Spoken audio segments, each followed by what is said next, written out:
Welcome to the Shivtej coaching classes. तर आजपासून आपण क्लास 12चा इंग्लिश या सब्जेक्टचा सिलेबस चालू करणार आहोत। ठीक आहे, तर यामध्ये अगोदर सिलेबस चालू करण्याच्या अगोदर नेमका पेपर कसा आहे, पेपर पॅटर्न कसा असेल आणि येणाऱ्या 2-3 महिन्याची आपली स्ट्रॅटजी काय असली पाहिजे त्याच्या रिलेटेड हा व्हिडिओ असेल। तर तुम्हाला थंबनेल पाहून समजलंच असेल की हा व्हिडिओ कशाच्या रिलेटेड आहे। हा क्लास 12साठी आहे आणि कशासाठी, तर यामध्ये आपण पाहणार आहोत पेपर पॅटर्न। तर तुमच्या पेपरचा जो पॅटर्न आहे त्यामध्ये मार्क डिस्ट्रीब्युशन कशा प्रकारे असते ते पाहायचं आहे। त्यामध्ये पहा, टोटल जो तुमचा पेपर असतो ऑप्शन सोबत तो 112 मार्काचा असतो आणि त्यापैकी तुम्हाला फक्त 80 मार्काचा अटेम्प्ट करायचा असतो। त्यापैकी जे जास्त मार्क कन्झप्शन आहे त्यामध्ये काय आहे, रायटिंग स्किलमध्ये जास्त मार्क आहेत।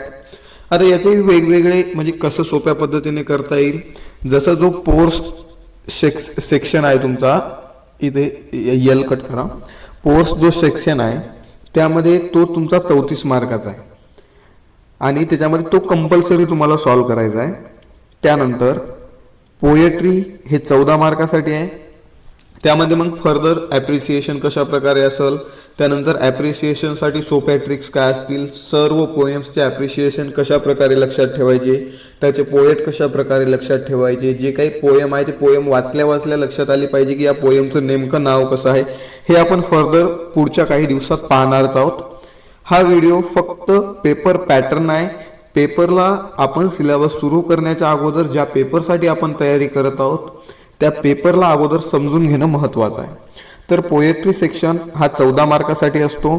त्यानंतर रायटिंग स्किल हा मेजर टाईप आहे, मेजर तुमचा काय आहे, मार्क कन्झप्शन वाला टॉपिक आहे। म्हणजे रायटिंग स्किलमध्ये तुम्ही पैकीच्या पैकी मार्क मिळवू शकता। ठीक आहे, आणि ते सोप्या पद्धतीने कसं केलं जाते, समजा जर तुम्हाला मेसेज रायटिंग करायची आहे तर मेसेज रायटिंग कशा पद्धतीने करणार तुम्ही, इंटरव्ह्यू रायटिंग आहे तर इंटरव्ह्यू रायटिंगमध्ये असे कोणते क्वेश्चन आहेत ते तुम्ही घरूनच पाठ करून जायचे आणि तिथे गेल्याच्या नंतर न विचार करता लिहिले, कोणताही जरी तुम्हाला इंटरव्ह्यू आला तरी 1-2 शब्द चेंज केले तरी तुमचे क्वेश्चन्स तेच राहतील। ते कशा प्रकारे तुम्ही करणार आहात, त्याची स्ट्रॅटेजी काय राहील, जास्तीत जास्त मार्क कसे मिळवता येईल, हे सुद्धा आपल्याला पुढील काही दिवसात पाहायचं आहे। त्यानंतर मेन म्हणजे तुमचा जो नॉवेल सेक्शन आहे, नॉवेल सेक्शनमध्ये तुम्हाला कोणतेही पॅरेग्राफ येत नसतात, हे तुम्हाला घरूनच लर्न करून जायचं असते। जसं आपण फिजिक्स, केमिस्ट्री, बायोलॉजीचा पेपर सोडवतो नेमकं तसंच तुम्हाला नॉवेल सेक्शनमध्ये 16 मार्कासाठी सोडवायचं असते। ज्यामध्ये जो पहिली नॉवेल आहे त्यामध्ये तुम्हाला MCQ टाईप क्वेश्चन येतात किंवा मॅच द पियर किंवा जम्बलिंग या टाईपमध्ये क्वेश्चन असतात आणि जे काही बाकीचे क्वेश्चन्स असतील ते तुम्हाला त्या क्वेश्चनच्या आधारावर तुम्हाला लिहावं लागतील। त्याचा अभ्यास तुम्हाला घरीच करायचा असतो।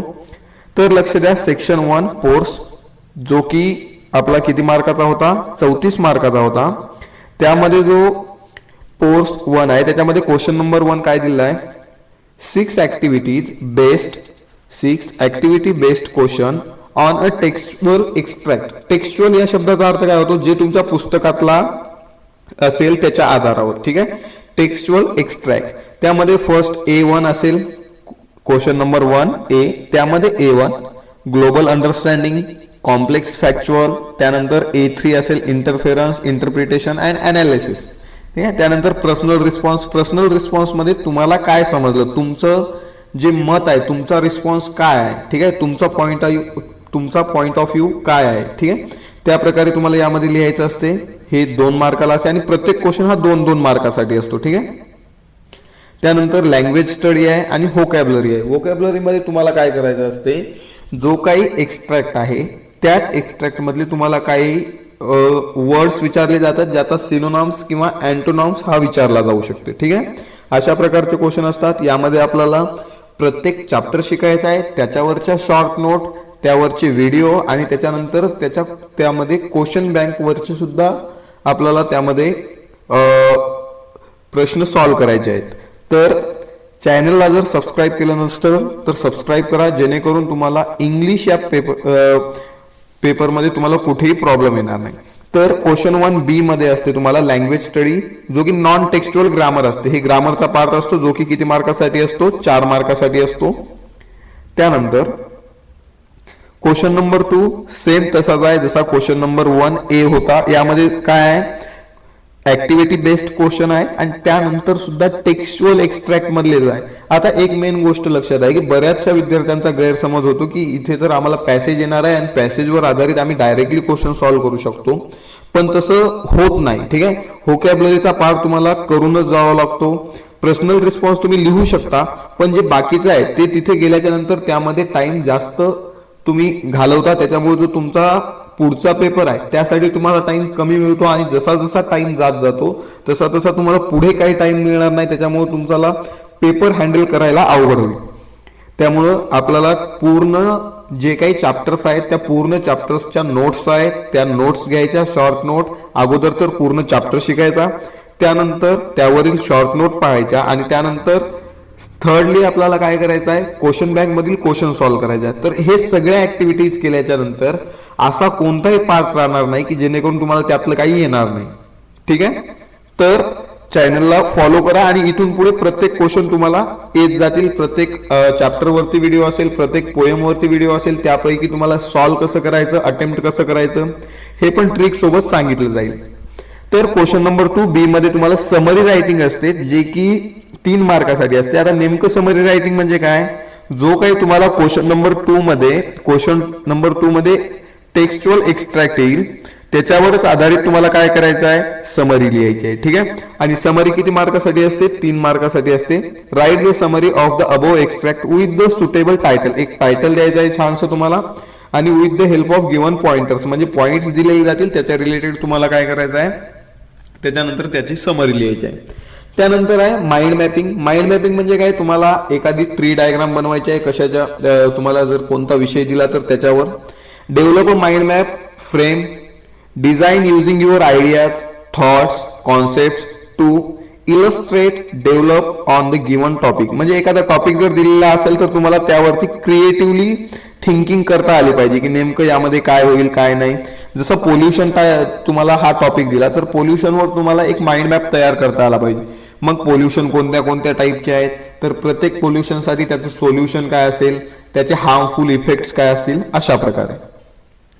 त्यानंतर तुम्हाला दिलंय सेक्शन सेकंड, ज्यामध्ये आहे तुम्हाला पोएट्री आहे. ठीक आहे, पोएट्रीमध्ये काय असेल, एक आहे तुमच्यासाठी पोएट्री लिहिण्यासाठी ऍप्रिसिएशन आहे आणि त्याच्यानंतर तुम्हाला ऍक्टिव्हिटी बेस्ड क्वेश्चन्स येतात. ठीक आहे, question number 3A 5 activity based on a textual extract. म्हणजे त्याचा अर्थ काय आहे की तुमची जे काही एखादी पोयम असेल त्या पोयमवर आधारित तुम्हाला काय विचारलं जाईल, क्वेश्चन्स विचारले जातील, ज्यामध्ये काय असतील ते 5 क्वेश्चन असतील आणि प्रत्येक क्वेश्चनला 2-2 मार्क असतील. हे अशा प्रकारे 10 मार्कासाठी तुमचं काय ऍक्टिव्हिटी बेस्ड क्वेश्चन आहे. आणि त्याच्यानंतर क्वेश्चन नंबर 3B मध्ये तुम्हाला ऍप्रिशिएशन लिहायचं आहे, जे की 4 मार्कासाठी असेल.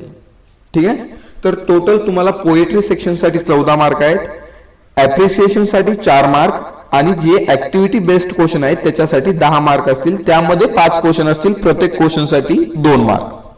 तर आय होप इथपर्यंत तुम्हाला क्लिअर असेल. तर यानंतर विद्यार्थ्यांचा आवडता टॉपिक आणि सर्वात जास्त जिथे मार्क मिळवता येतील असा टॉपिक म्हणजेच कोणता, रायटिंग स्किल. तर रायटिंग स्किल मध्ये किती तुम्हाला टॉपिक आहेत, तर टोटल 4 टॉपिक आहेत. तुम्हाला 4 रायटिंग स्किल अटेम्प्ट करायचे आहेत, ज्यामध्ये की प्रत्येक रायटिंग स्किलला 4 मार्क आहेत. जसं क्वेश्चन नंबर 4A मध्ये 3 तुम्हाला काय आहेत, ऑप्शन आहेत, drafting virtual message, statement of purpose आणि ग्रुप डिस्कशन. आणि मी तुम्हाला आताच सांगत आहे, तुम्ही अभ्यास या तिन्हीचाही करा, पण पेपरामध्ये गेल्याच्या नंतर पेपर जेव्हा अटेम्प्ट करशाल तेव्हा ड्राफ्टिंग व्हर्च्युअल मेसेजच अटेम्प्ट करायचा. का, त्यामागचं कारण म्हणजे की हे जर बाकीचे तुम्ही स्टेटमेंट ऑफ पर्पज आणि ग्रुप डिस्कशन जर तुम्ही अटेम्प्ट केलं तर एक तर तुमचा टाइम जास्त जाईल, कारण यांचा फॉर्मॅट वेगळा आहे आणि जास्त लिहावं लागतं यामध्ये. ठीक आहे, as compare to this 2 topics drafting virtual message is easy to write and there is a format that is very very easy.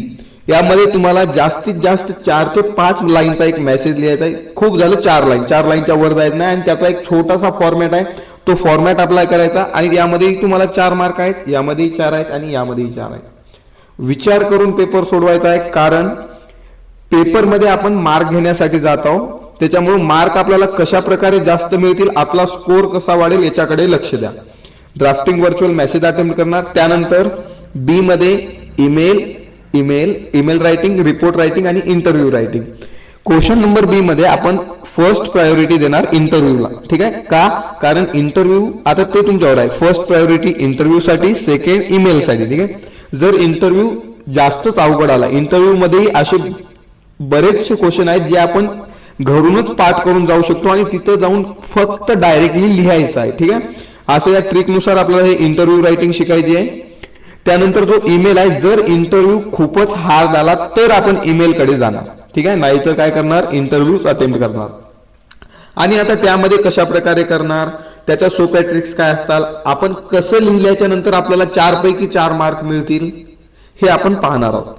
त्याच्यानंतर question number 4 C, speech writing, comparing and expansion of ideas. तर यामध्ये आपण speech writing attempt करणार आहोत आणि speech writing attempt करतेवेळी त्याच्यानंतर तोच फॉर्म्युला की सोप्या पद्धतीने कसं करता येईल, जास्तीत जास्त तयारी आपण घरूनच करून जायची, जेणेकरून तिथे गेल्याच्या नंतर आपल्याला वेळ कमी लागेल, आपण जास्तीत जास्त पेपर सोडवू शकेल. स्पीच रायटिंग मध्ये काय, आपण फर्स्ट पॅरेग्राफ आणि लास्ट पॅरेग्राफ म्हणजेच काय, इंट्रोडक्शन आणि कन्क्लुजन घरूनच प्रिपेअर करून जाणार आणि जे काही मेन कॉन्टेंट आहे, मेन बॉडी आहे, त्यामध्ये आपण थोडाफार तिथे विचार करून 7-8 लाईन्स काय करणार, विचार करून लिहिणार आणि घरूनच 10 ते 15 लाईन्स आपण काय करणार, प्रिपेअर करून जाणार. जसं आपण इंट्रोडक्शन मध्ये काय लिहू शकतो, जसं honourable president, chief guest and my dear friends, today we all of here for the आता जसं एखादा तुम्हाला कोणता क्लीनलीनेस एखादा टॉपिक दिलेला आहे. ठीक आहे. तर आपण कशासाठी आलो, एक क्लीनलीनेस प्रोग्राम इथे ठेवलेला आहे, त्याच्यासाठी आपण सर्वजण एकत्र आलेलो आहोत. अशा प्रकारे आपण इथे सुरुवात करू शकतो. त्याच्यानंतर काय म्हणू शकतो शेवटी, thank you so much for listening me silently and patiently, now I am going to stop my speech. ठीक आहे. अशा प्रकारचे आपण काही सेंटेन्स लिहू शकतो, जेणेकरून जे आपल्याला काय होतील, जास्त मार्क मिळवून देतील आणि जे काही आपले सेंटेन्स डेव्हलपमेंट आहे किंवा जे काही आपण सेंटेन्स तिथे ठेवणार आहोत, त्या सेंटेन्स मध्ये काय असेल, एक इम्प्रेशन असेल, त्यामधली जे लँग्वेज असेल ते वेगळी असेल. ठीक आहे. आणि त्यानंतर रिव्ह्यू, ब्लॉग आणि अपील, यामध्ये आपण अपील रायटिंग फर्स्ट प्रायोरिटी, त्यानंतर रिव्ह्यू सेकंड आणि ब्लॉग साठी थर्ड प्रायोरिटी देणार. अपील म्हणजेच काय, ऍडव्हर्टाइजमेंट. ठीक आहे.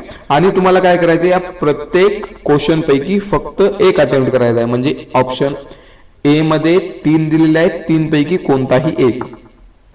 तर यानंतरचा टॉपिक आहे सेक्शन 4 नॉवेल, जो की 16 मार्कासाठी आहे. आणि यामध्ये तुम्हाला दिलं आहे 4 नॉवेल्स आहेत तुमच्या सिलेबसमध्ये आणि 4 नॉवेल पैकी जी पहिली नॉवेल, प्रत्येक नॉवेल हे 4 मार्कासाठी असते. त्यापैकी पहिली जी नॉवेल असते त्यामध्ये तुम्हाला MCQ टाईप क्वेश्चन येऊ शकतात किंवा activity on MCQ, match the columns, chronological order, fill in the blanks, true or false अशा टाईपचे क्वेश्चन्स येऊ शकतात. ठीक आहे. Activity on history of novels, activity on history of English novels, या टाईप या तुमच्या याच्यावरती हे पहिली जे नॉवेल आहे त्या नॉवेलवरती हे क्वेश्चन्स येऊ शकतात. ठीक आहे. पण सेकंड नॉवेल, थर्ड नॉवेल आणि फोर्थ नॉवेल यामध्ये तुम्हाला अशा प्रकारचा ऑप्शन नाही आहे. त्याच्यामध्ये काय येईल, तुम्हाला डिस्क्राईब, एक्सप्लेन, कम्पेअर अशा टाईपचे क्वेश्चन येतील, ज्यामध्ये तुम्हाला त्या नॉवेलला लर्न करून लिहावं लागेल. ठीक आहे.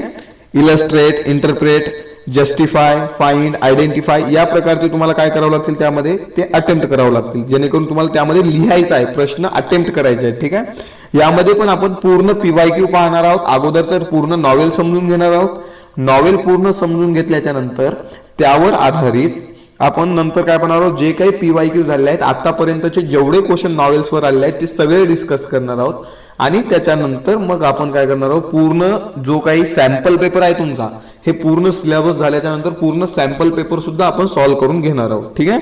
त्याच्यानंतर पहा, तेच आहे हे नॉवेल थर्ड आणि त्यामध्ये सुद्धा तेच क्वेश्चन येतील आणि नॉवेल फोर्थ मध्ये सुद्धा तशाच टाईपचे क्वेश्चन, डिस्क्राईब, एक्सप्लेन, कम्पेअर. ठीक आहे.